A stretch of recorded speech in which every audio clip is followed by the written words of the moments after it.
Au nom de Dieu, le tout clément, le tout miséricordieux. Que la paix soit sur le dernier des prophètes, Mohammed, et sur tous les prophètes qui l'ont précédé dans cette noble mission d'ordonner aux hommes de n'adorer que Dieu, Allah en langue arabe, qui est celui qui a créé les cieux et la terre et qui nous a créés et qui seul mérite d'être adoré, et de renier aussi de tout ce qui est adoré en dehors de lui, que ce soit un ange ou un prophète ou quoi que ce soit. Que la paix soit sur vous qui m'écoutez, que la paix soit sur ceux qui suivent la voie droite. Je vais vous entretenir aujourd'hui de l'origine de la Bible. Or, il faut le savoir que avant 1455, qui était la découverte de l'imprimerie par Gutenberg, la Bible existait sous forme d'écrits à la main qui étaient conservés par l'Église catholique. La première Bible imprimée a été celle de Gutenberg aux environs de 1455, c'est-à-dire il y a environ 500 ans. Aussi, lorsque Dieu révéla le Coran à Mohammed, la paix et la bénédiction de Dieu soient sur lui, au 7e siècle, le Coran ne parle pas de la Bible.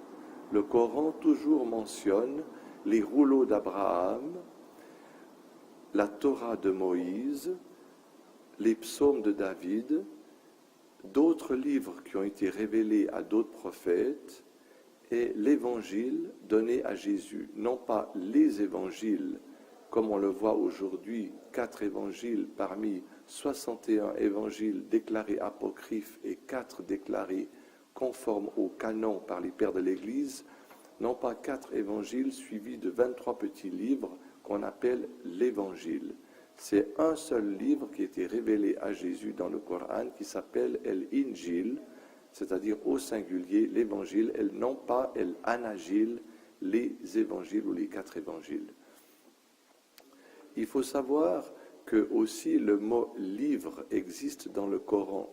Quand Dieu parle du livre, c'est-à-dire de son livre, c'est le livre éternel de Dieu, dont la Torah, les psaumes, les rouleaux d'Abraham, l'Évangile et les autres livres ne sont que des parties du livre éternel de Dieu. Or, la Bible elle-même atteste que la Torah de Moïse a été brûlée. Si vous ouvrez le 2e livre des Chroniques au chapitre 24, vous verrez qu'il y avait dans la maison de Dieu à Jérusalem la Torah.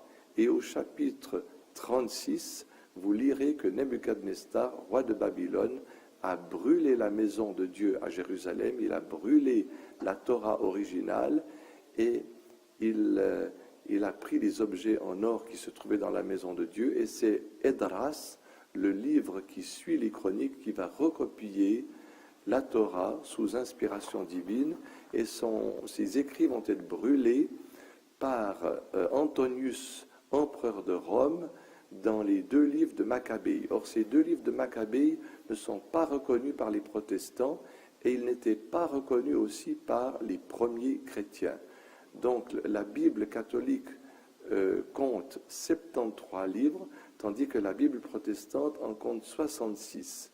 Et parmi ces livres qui n'étaient pas reconnus par les premiers chrétiens et qui ont été donc pas reconnus par les protestants aussi, je vais vous les citer, il y a Esther, Baruch, Tobie, Judith, la sagesse, l'Ecclésiaste et les 2 livres de Maccabée.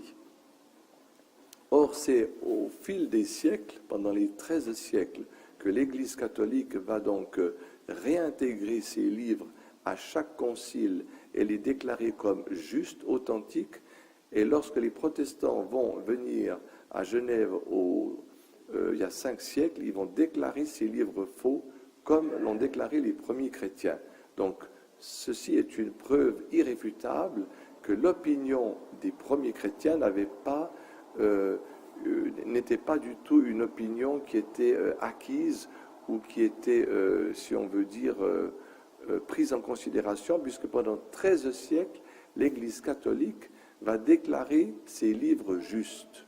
Donc, les protestants Et surtout les évangélistes qui sont apparus au XXe siècle, qui ne cessent de critiquer l'Église catholique, par exemple, qui sont opposés à l'Église catholique, et l'Église catholique qui les considère comme une secte, ainsi que le protestantisme, à juste titre, c'est vrai, parce qu'on peut dire que les protestants et surtout les évangélistes suivent la Bible à la lettre.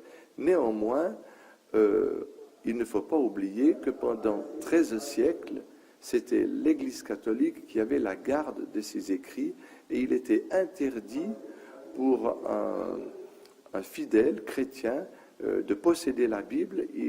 Ce n'était que le prêtre qui avait le droit de lire les passages qu'il voulait à l'Église. Donc, les évangélistes et les protestants tiennent entre leurs mains une Bible, des écrits qui ont été préservés, qui ont été conservés par l'Église catholique. Donc il est très important et très intéressant aussi de voir ce que dit l'Église catholique au sujet de l'origine de la Bible.